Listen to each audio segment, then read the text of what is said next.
Corner और मैं हूँ शिखा गुप्ता। और आज के इस लेक्चर में हम पढ़ने वाले हैं नदियों के बारे में। राजस्थान में जो नदियां हैं बहुत ही इंपॉर्टेंट है एग्जाम के पॉइंट ऑफ व्यू से, यहाँ से बहुत सारे क्वेश्चन बनते हैं। तो एक बार राजस्थान की नदियों की हम चर्चा कर लेते हैं। राजस्थान का अगर अपवाह तंत्र देखें यानी कि ड्रेनेज सिस्टम देखें तो उसके अंदर दो चीजें शामिल की जाती है, एक तो झीलें और एक नदियां। झीलें हम पहले ही कवर कर चुके हैं, अगर झीलों वाले लेक्चर आपने मिस कर दिए थे तो इस वीडियो के डिस्क्रिप्शन में आपको उसका लिंक मिल जाएगा, वहां से देख सकते हैं। नहीं तो प्लेलिस्ट बनी हुई है राजस्थान ज्योग्राफी की, आप वहां से जाके आराम से उसको चैनल पे देख सकते हैं। नदियों का हम बात करें तो नदियों की हम बात करें तो नदियों को राजस्थान में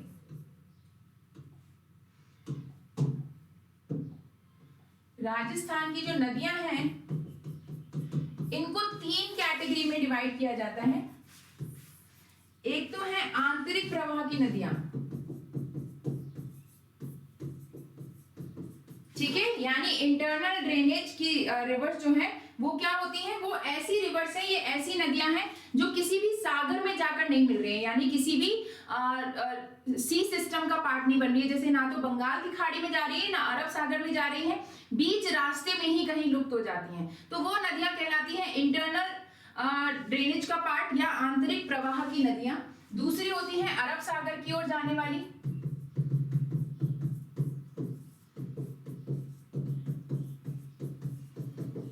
और तीसरी होती है बंगाल की खाड़ी की ओर जाने वाली, यानी जो बंगाल की खाड़ी में अपना जल ले जा रही हैं।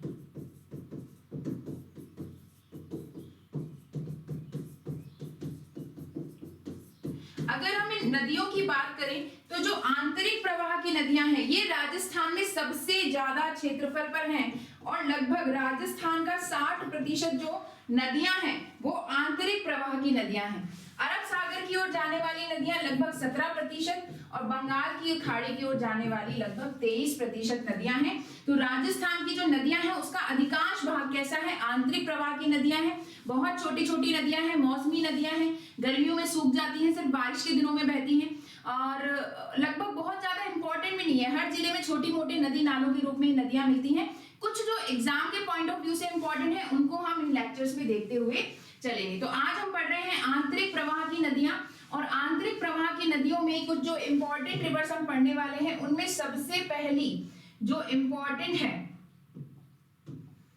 एक सेकेंड, जो सबसे पहली इंपॉर्टेंट है वो है घग्गर नदी। घग्गर नदी आप देख सकते हो तो ऊपर से आ रही है राजस्थान के अंदर, यानी कि बेसिकली राजस्थान में जो घग्गर नदी है,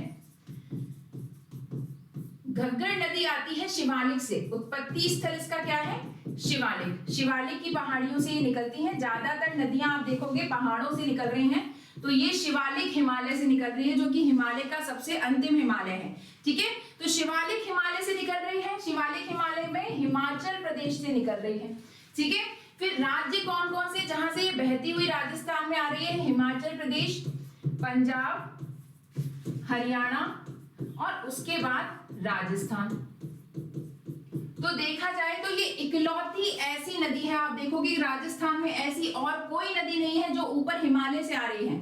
तो हिमालय से आने वाली ये राजस्थान की एकमात्र नदी है, पहली चीज। दूसरी खास बात, ये राजस्थान की एकमात्र अंतरराष्ट्रीय नदी है। कैसे कि जब इसके अंदर बहुत ज्यादा जल आता है तो ये कहां चली जाती है, पाकिस्तान चली जाती है। और पाकिस्तान में एक जगह है फोर्ट अब्बास, जहां पर इसके कारण क्या आ जाती है, बाढ़ आ जाती है। तो सबसे पहली चीज क्या है, हिमालय रिवर, एकमात्र हिमालय नदी है राजस्थान की, ये एकमात्र हिमालय नदी। दूसरी बात, एकमात्र अंतरराष्ट्रीय नदी, इंटरनेशनल रिवर है, एकमात्र है राजस्थान की ऐसी, ठीक है। तो कहां जाती है, पाकिस्तान। पाकिस्तान में इसको क्या कहते हैं, पाकिस्तान में कहते हैं इसको हाकड़ा। क्या कहा जाता है, पाकिस्तान में इसको कहा जाता है हाकड़ा। अब अगर इसमें बात करें हम इसके बारे में और चीजें, तो पाकिस्तान की किस क्षेत्र में इसके कारण बाढ़ आ जाती है, फोर्ट अब्बास। कहां तक जाती है ये, पाकिस्तान के फोर्ट अब्बास तक जाती है। तो ऐसा बोला जाता है कि राजस्थान के किस नदी में जल अधिक आने पर फोर्ट अब्बास में बाढ़ आ जाती है या पाकिस्तान में बाढ़ आ जाती है, तो वो है घग्गर नदी, ठीक है। घग्गर नदी की हम और चर्चा करें तो जो घग्गर नदी है इसको मृत नदी कहा जाता है, डेड रिवर कहा जाता है। क्यों? क्योंकि ऐसा माना जाता है कि जो प्राचीन सरस्वती नदी थी ये उसका अवशेष है, ठीक है, तो इसको मृत नदी भी कहा जाता है। दूसरा, अगर इसके प्राचीन नाम की बात करें कि इसका प्राचीन नाम क्या है, तो इसका प्राचीन नाम था दृशद्वती। दृशद्वती यानी कि जो पुराणों में हमें इस नाम की चर्चा, इस नदी की चर्चा मिलती है वो दृशद्वती नाम से मिलती है। राजस्थान में ये कहां से प्रवेश करती है? राजस्थान में इसका प्रवेश होता है हनुमानगढ़ के तलवाड़ा गांव से। हनुमानगढ़ के तलवाड़ा गांव से ये राजस्थान में प्रवेश करती है और हनुमानगढ़ में ही लुप्त हो जाती है। कहां पर? समाप्ति स्थल देखें तो इन जनरल इसका समाप्ति कहां पे हो रही है या समापन कहां पे हो रहा है? ये हो रही है राजस्थान, हनुमानगढ़ के भटनेर के पास, है ना, हनुमानगढ़ के भटनेर में, ठीक है। जब ज्यादा जल आता है तो श्रीगंगानगर जाती है, बहुत ज्यादा जल आता है तो पाकिस्तान चली जाती है, ठीक है। अच्छा, राजस्थान में जो ये नदी है, इस नदी का पार्ट क्या कहलाता है? नदी का पार्ट मतलब नदी का ड्रेनेज बेसिन, जहां जहां से इस नदी के अंदर जल आता है। मान लो किसी स्थान पर बारिश हुई और उस बारिश का जल बहकर अगर इस नदी के अंदर जा रहा है तो वो इस नदी के बेसिन के अंतर्गत आता है, ठीक है। तो इस नदी का जो पूरा पार्ट है वो क्या कहलाता है? नाली कहलाता है। नाली क्यों कहते हैं? वही बात कि मैंने कहा कि माना जाता है कि ये सरस्वती नदी का अवशेष है। तो पहले सरस्वती नदी तो बहुत बड़ी थी, लेकिन अब ये एक छोटी सी नदी के रूप में बहती है, जो लगभग ऐसा लगता है कि कोई नाली बह रही हो, ठीक है। और बहुत ज्यादा, अगर सरस्वती की बात करें तो उसने बहुत ज्यादा अपरदन किया था, बड़ी नदी थी, तो उसमें उसके क्रैक्स वगैरह में ये बहती है नदी, तो इसलिए इसको क्या बोला जाता है? नाली बोला जाता है, ठीक है। तो ये है घग्गर नदी। घग्गर नदी के किनारे राजस्थान में इंपॉर्टेंट सभ्यता, घग्गर नदी के किनारे सभ्यता कौन सी थी? कालीबंगा सभ्यता थी, ठीक है। कालीबंगा सिंधु घाटी सभ्यता का एक इंपॉर्टेंट स्थल है। तो कालीबंगा सभ्यता किस नदी के किनारे थी? घग्गर नदी के किनारे थी। तो इस नदी से बहुत सारे क्वेश्चन बनते हैं। इस नदी को अगर आप नक्शे में देखोगे तो ये आ रही है शिवालिक से और यहां से जा रही है पाकिस्तान तक। ज्यादातर हनुमानगढ़ में ही लुप्त हो जाती है, ज्यादा जल आता है तो श्रीगंगानगर और फिर पाकिस्तान। इसकी हम बात करें घग्गर नदी की, तो राजस्थान की सबसे लंबी आंतरिक प्रवाह की नदी है ये, सबसे लंबी आंतरिक प्रवाह की नदी है। लगभग देखो नदियों की लंबाई का डेटा लगभग सभी जगह अलग अलग मिलता है। औसतन देखें तो इसकी लंबाई 465 किलोमीटर मानी जाती है, जो कि पूरी कहां से कहां तक है? हिमाचल प्रदेश से राजस्थान के अंतर्गत है। तो सबसे लंबी आंतरिक प्रवाह की नदी है, एग्जाम में पूछ लिया जाता है। तो ये थी घग्गर नदी, इंपॉर्टेंट है। अगली नदी हम देखते हैं वो है कांतली नदी। कांतली नदी, कांतली नदी को अगर आप नक्शे में देखोगे तो ये है कांतली नदी, ठीक है। नीचे से ऊपर की ओर बह रही है। कहां से निकल रही है? सीकर से निकल रही है और कहां जा रही है? झुंझुनू में लुप्त हो जा रही है, झुंझुनू चूरू की बॉर्डर के पास। ये है झुंझुनू चूरू की सीमा, इसके पास ही नदी जो है लुप्त हो जाती है। तो कांतली नदी के बारे में चर्चा करें तो ये उत्पत्ति कहां से हो रही है इसकी? खंडेला की पहाड़ियां सीकर, खंडेला की पहाड़ियां सीकर से निकल रही हैं। फिर समापन कहां हो रहा है? झुंझुनू में, झुंझुनू, ठीक है।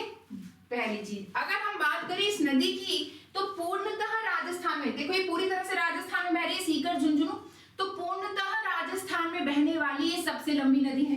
क्योंकि अगर हम बात करें घग्गर की तो हिमाचल प्रदेश, पंजाब, हरियाणा, राजस्थान बह रही है।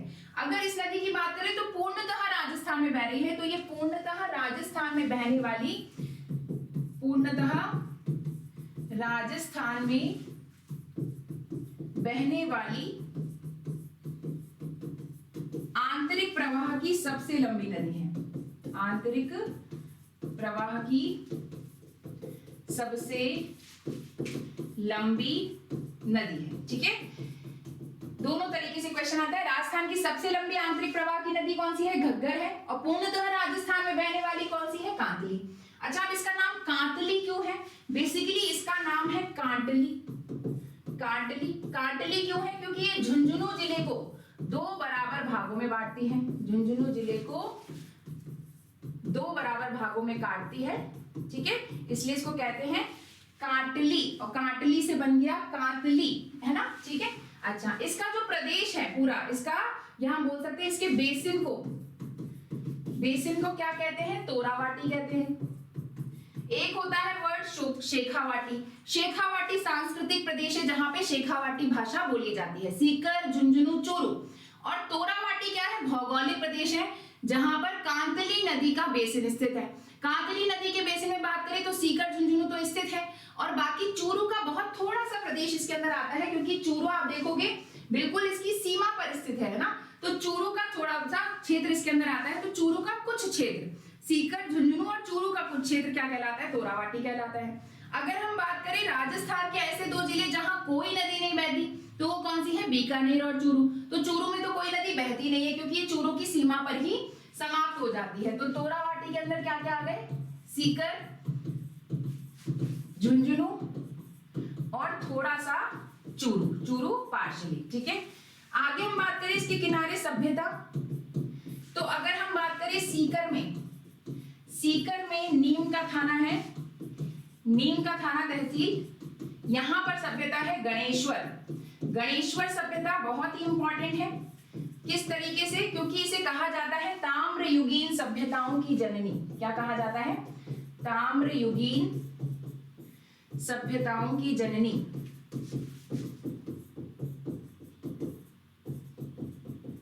ताम्रयुगीन सभ्यताओं की जननी किसे कहा जाता है, इसको गणेश्वर सभ्यता को कहा जाता है। और यहां से हम बात करें तो मछली पकड़ने के कांटे मिले हैं, मछली पकड़ने के कांटे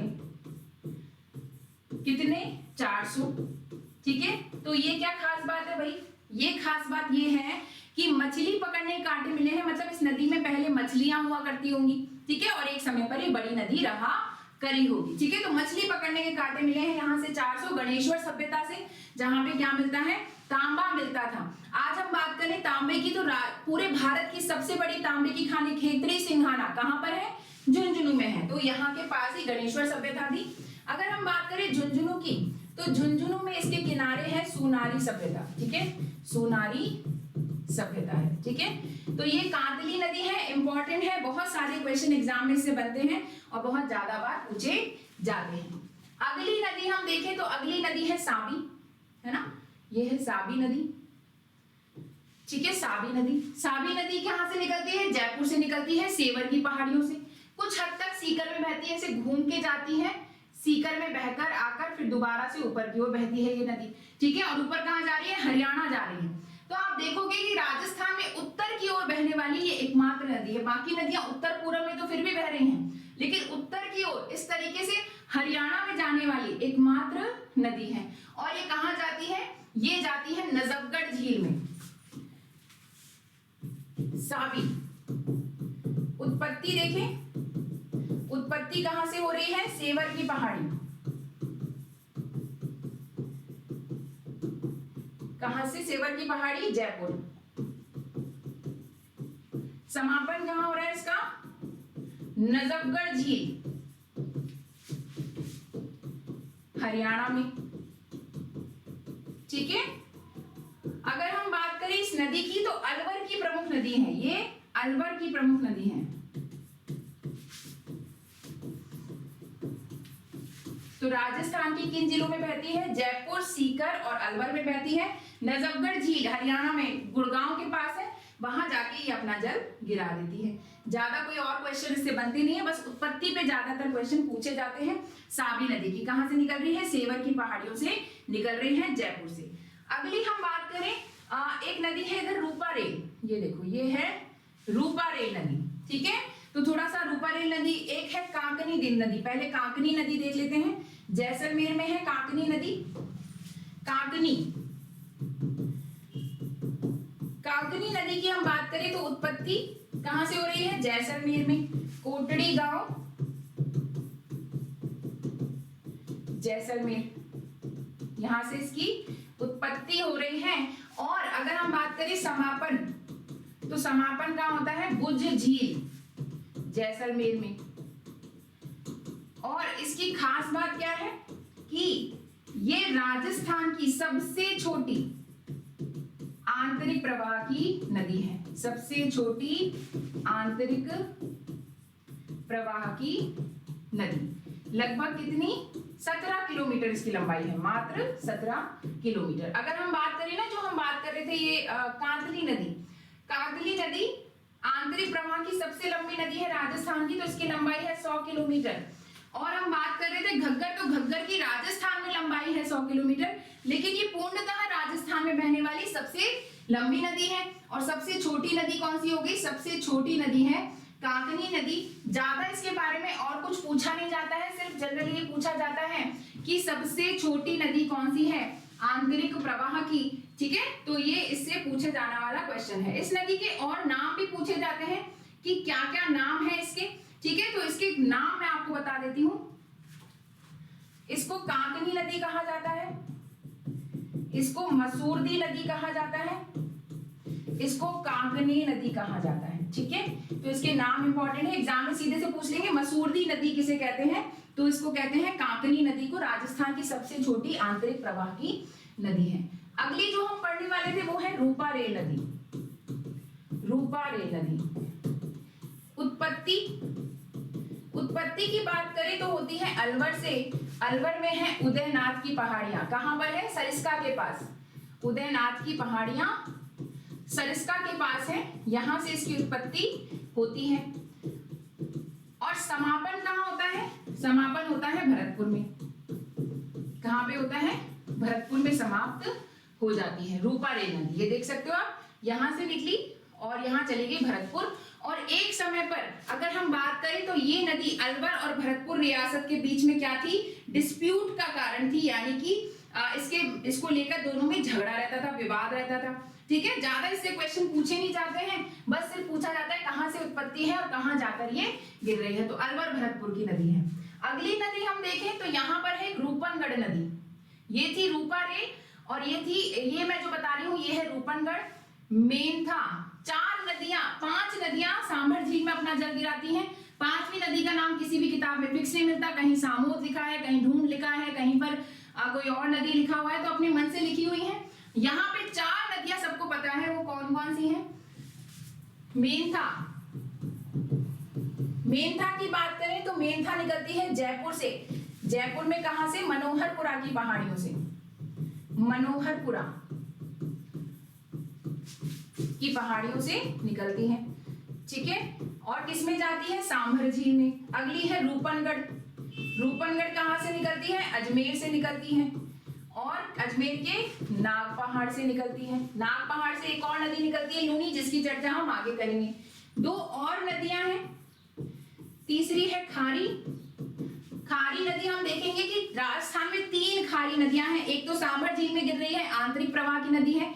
एक लूनी की सहायक नदी है जो अरब सागर की ओर जा रही है, और एक बनास की सहायक नदी है जो कि बंगाल की खाड़ी में जा रही है। तो 3 खारी नदियां हैं। ये है सांभर झील में गिरने वाली, और एक है खंडेला, ठीक है।